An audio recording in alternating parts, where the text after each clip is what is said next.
Now, we are on right now. Dr. Anna, thank you very much once more for authorizing our record and sending this to YouTube. Vera, it's all yours. Please, I'm here if you need anything, but I will be just watch right now. Thank you, Thiago. Okay, well, first of all, thank you very, very much for accepting CEST's invitation for an interview. It's a great honor, a great pleasure to interview you, Dr. Cavoukian. Thank you so much, Vera. Welcome. I wanted to start with your background. So I would like to know a bit about your background. You were born in Egypt, am I right? I was born in Cairo, Egypt. I'm Armenian, and there was a large Armenian community in Egypt at that time when it was under British rule. My parents said it was wonderful. But then Abdel Nasser came in the late 50s and changed everything. My parents said freedom went out the door. Everything was regulated. Your banks, you couldn't take money out of the banks. They were frozen. And my father was appointed as photographer for Abdel Nasser, which meant he had no freedom whatsoever. And you see, being Armenian, freedom is very important. So my parents just knew they had to leave.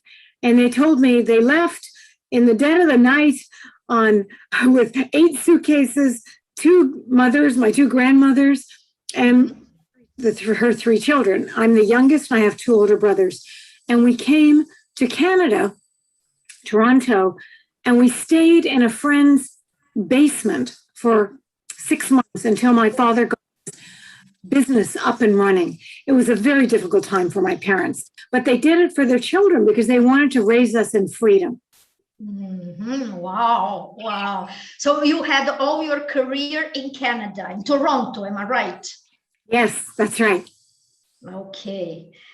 Well, I'm going to ask you the questions based on your marvelous privacy by design. Is it a philosophy? What do you call it? Is it a philosophy or what? I call it a framework, privacy by design framework. It's all about being proactive and embedding much needed privacy protective measures into the design of your operations. Bake it into the code, make it an essential feature so that we can ideally prevent the privacy harms from arising. It's a model of prevention. Mm-hmm. Okay. So what is privacy by design meant to do? What it's meant to do is to ensure that people don't forget to embed much needed privacy protective measures into their operations. You see, privacy laws, which are very valuable, they operate after the fact, after the data breach or privacy infraction has taken place. The privacy law kicks in to redress the problem. And that's very important. But I wanted to just avoid the problem entirely by embedding much needed privacy protective measures upfront into all of our operations, the design of our operations, so that you can have privacy as an essential component of what you're doing. People can't forget it. It's always there. Mm-hmm, mm-hmm. What has motivated you to create the 7 fundamental principles of the privacy by design? One of the things that motivated me, in addition to what I just said about being proactive, embed privacy into the design of your operations, it's also getting rid of what I call zero-sum. Zero-sum means privacy versus security, or privacy versus data utility, that you can only have one interest versus another. It's either or, win-lose. I hate that. That's so yesterday.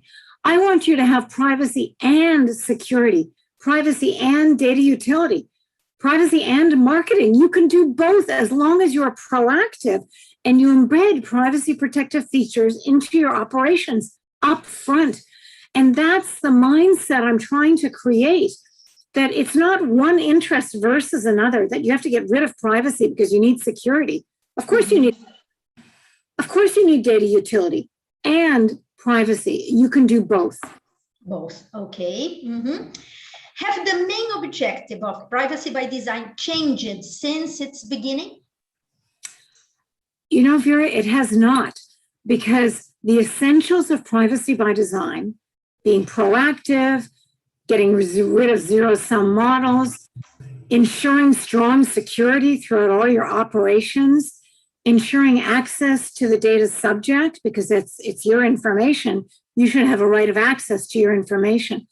All of this was at the beginning and continues. And also, I should add, in 2018, when the new law came into effect in the European Union, the GDPR, the General Data Protection Regulation, they included my privacy by design in GDPR, which was huge. And they also included privacy as the default, which is the second foundational principle of the 7 principles. And privacy as the default is essential. What it means is you don't expect people, data subjects, to search through all the legalese in the privacy policy and the terms of service to find the opt-out clause that says, do not use my personal information for any purpose other than the intended primary purpose of the data collection. You know, people don't have time to do that anymore. Life is short, but it's not because people aren't interested in privacy. Concern for privacy is at an all-time high. In the last 2 years, all of the public opinion polls, Pew Internet Research, et cetera, have come in at the 90 percentile. 90% of those surveyed very concerned about their privacy. 92% concerned about loss of control over their personal information. Very, very important. Privacy as the default flips this on its head. It says to people, you don't have to ask for privacy. You don't have to search through the terms of service and all the legalese in the privacy policy. No, we give you privacy automatically.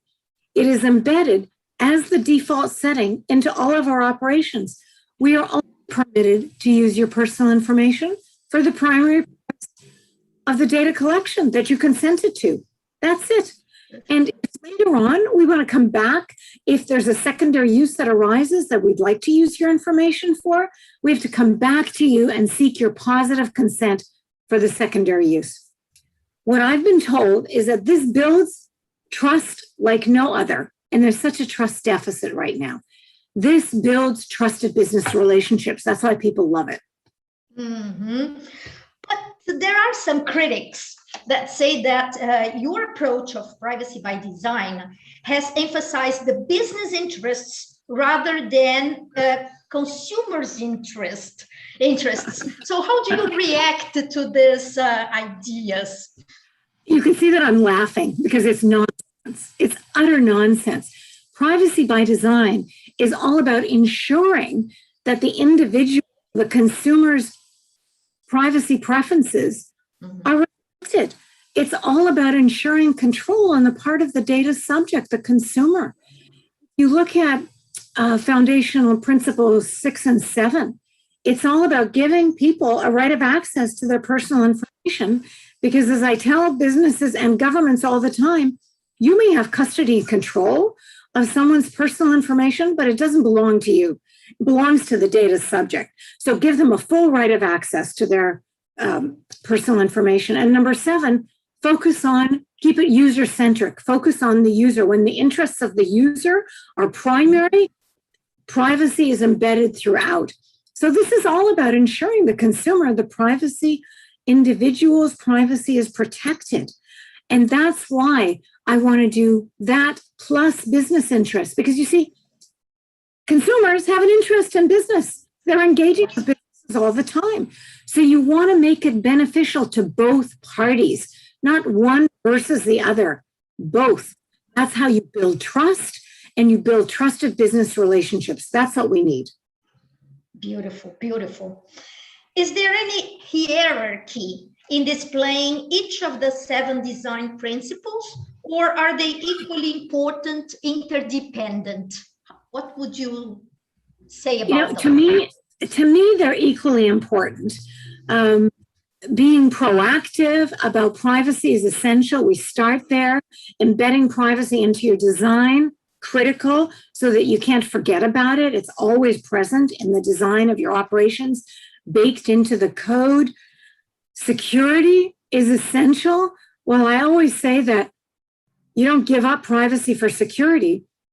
In this day and age of daily hacks and cybersecurity attacks, if you don't have a strong foundation of security from end to end with full life cycle protection, you're not going to have any privacy. So it's essential to have that.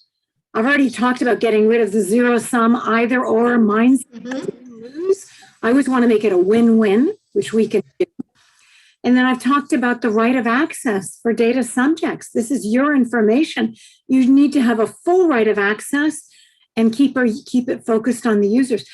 Companies that have become certified for privacy by design have come back to me and told me they love giving consumers access, full right of access to all their data, because what they've told me is that it increases the quality of the data that they hold, because they say, look, we have information on thousands of consumers.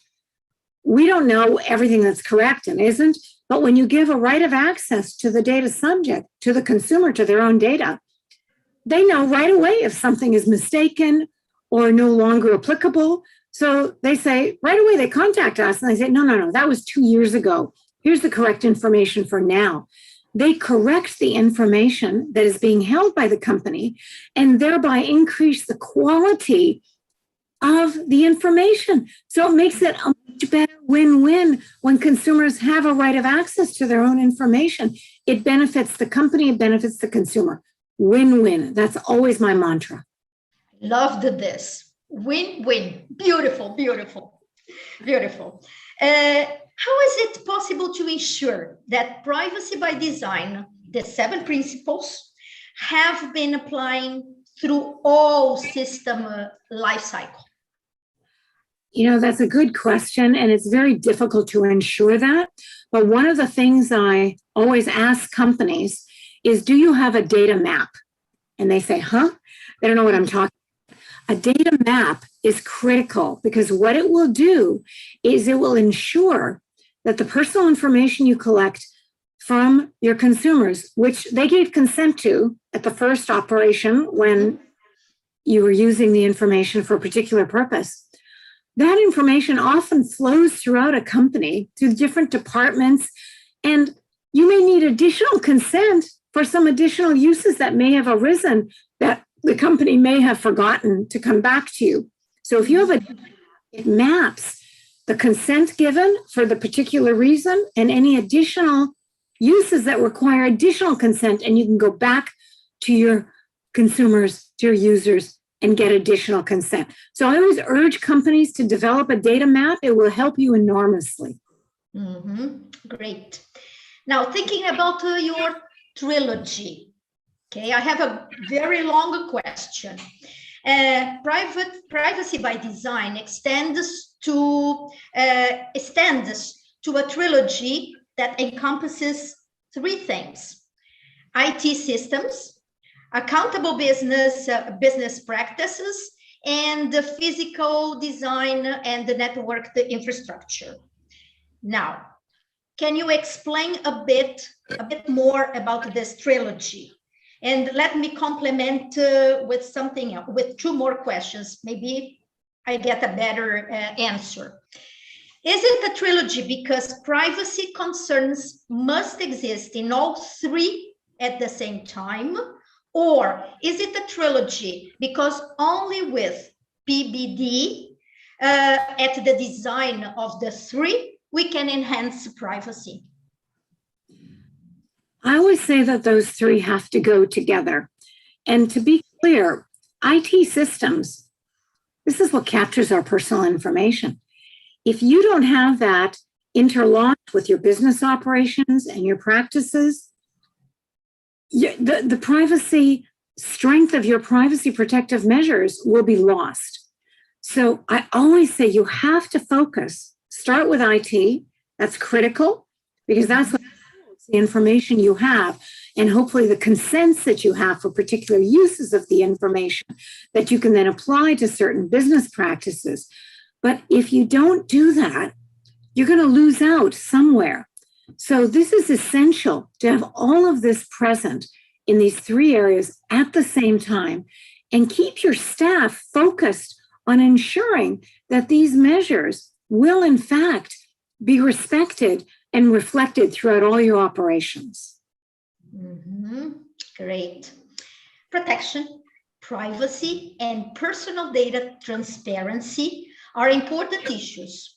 However, do you believe governments and entities are more concerned about them nowadays than when the concept of privacy by design started in the 90s?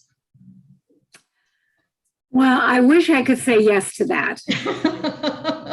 But I don't think that governments and companies are more interested in this.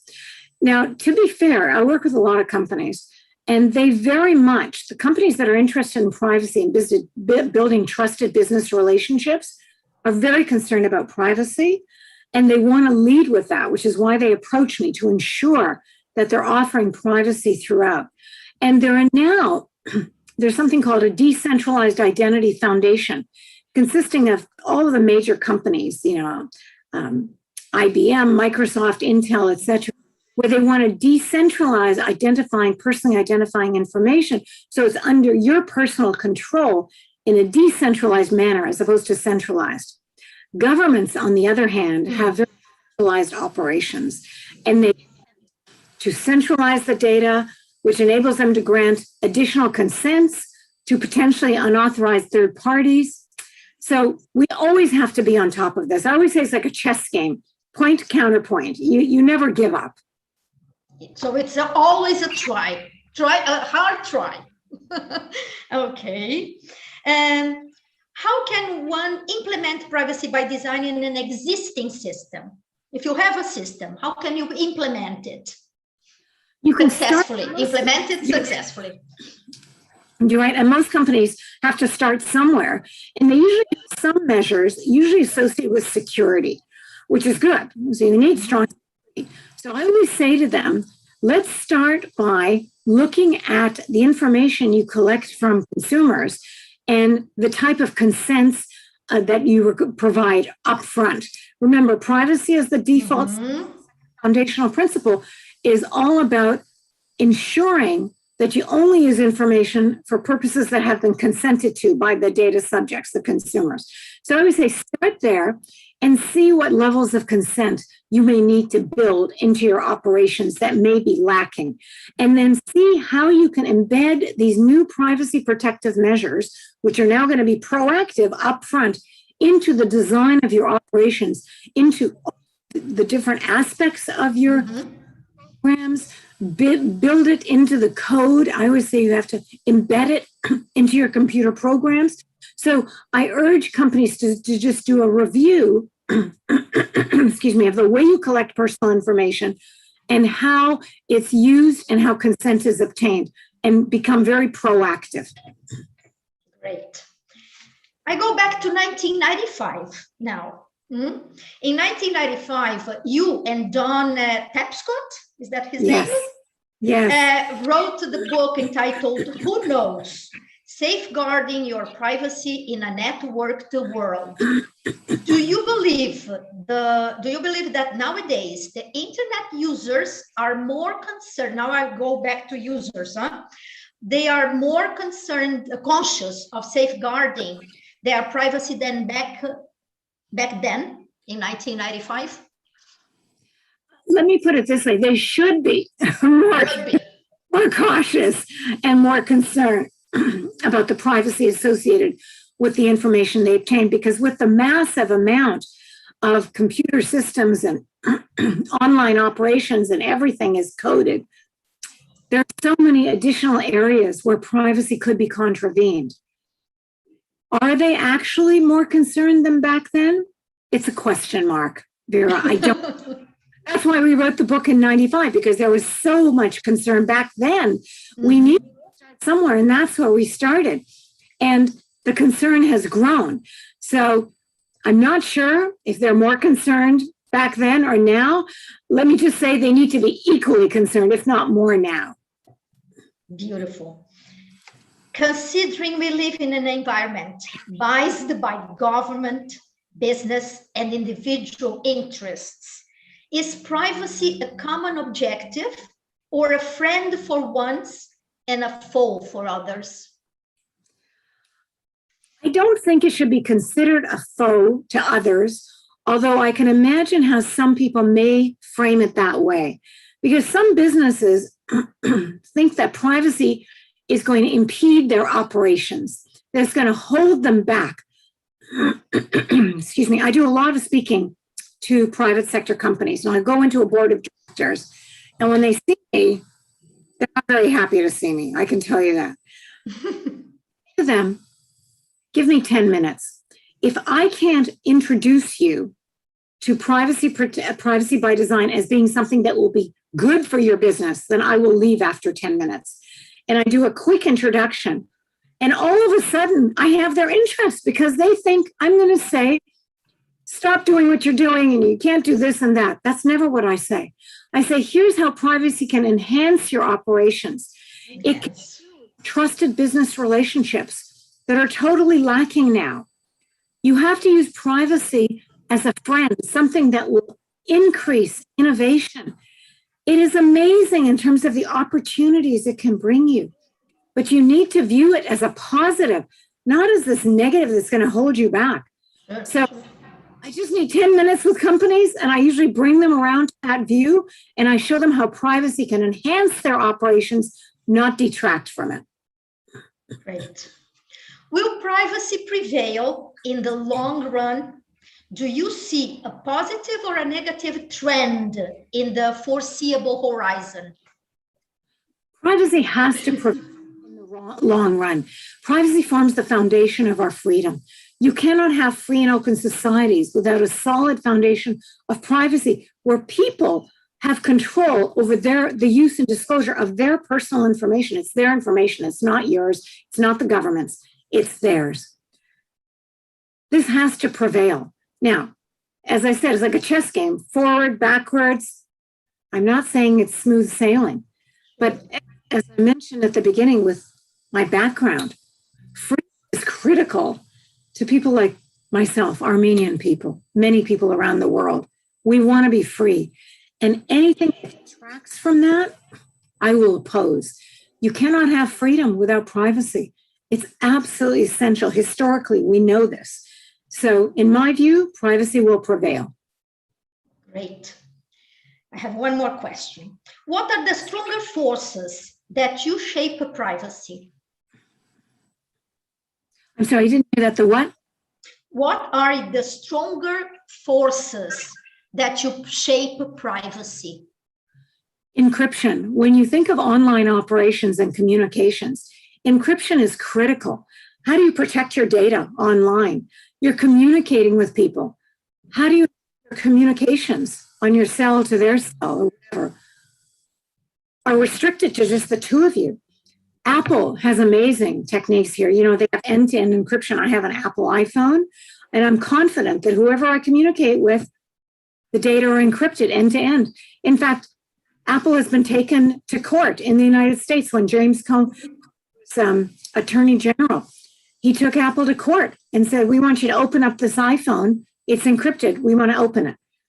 Apple said, no, we can't do that. We don't have the technology to do that. We don't do it. And they said, but surely you can develop the technology. And they said, we don't do that. We protect data end to end. That's what we offer our consumers. So encryption is an absolutely vital tool. Mm-hmm. And what we have to fight against is the creation of backdoors, crypto backdoors that will enable various authorities to break the code. We have to fight that. We have to stand and fight in favor of encryption and ensure that it is strongly protected. Great. You answered all my questions, but now I would like to ask you to tell us what you think it would be very nice for us to know about all what you have said. I would love Brazil to embrace privacy by design in their operations, both at the level of the government and private sector companies. I want companies to know that this is a friend, not a foe. It will help you advance your business interests, and it will help governments build trust day and age, there's very little trust of government, understandably. Let's build trust everywhere. The theory of privacy by design is that it is an essential framework to ensure the freedom of people, that people can feel they can communicate very effectively with each other without fear of governments or companies breaking into their communications. We have to have freedom. That's what we have to preserve. To me, that's the most important thing we have that is being challenged now. Privacy by design supports freedom, supports your personal interests, and supports your rights. Let's do this. I got one more question here. So the words that really shape all these ideas are freedom, interests, and you mentioned one more, freedom, interest, trust, right? And I think the win-win that I loved. So these are the real words that define all these principles, these ideas, right? Absolutely. And trust will grow through privacy by design. I mentioned that companies that have been certified for privacy by design, meaning they offer this to everyone, they have come back to me and said it has built trusted business relationships like no other. And this at a time where there's such a trust deficit. There's so little trust right now. So let's build trust through privacy by design, give people a comfort that their personal information is protected and under their personal control, which is what privacy is all about. Great. Thiago, would you like to ask a question? Thiago?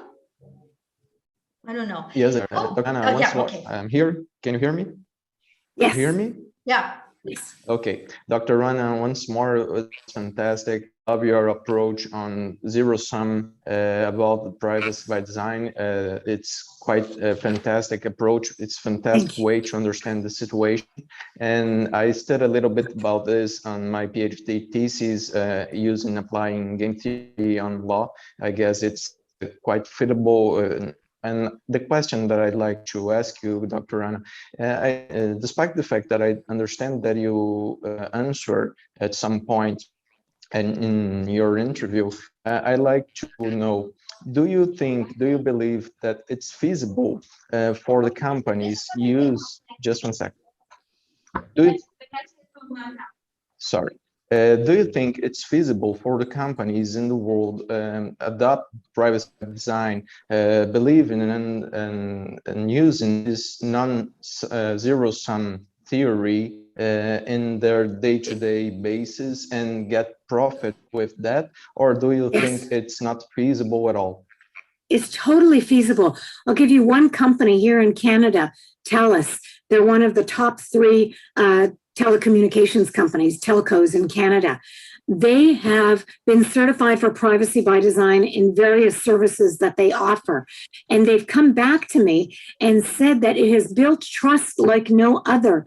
They use it as a positive in their offerings to their customers over other companies. They say, we respect your privacy. We will only use your personal information for the primary purpose that you have consented to.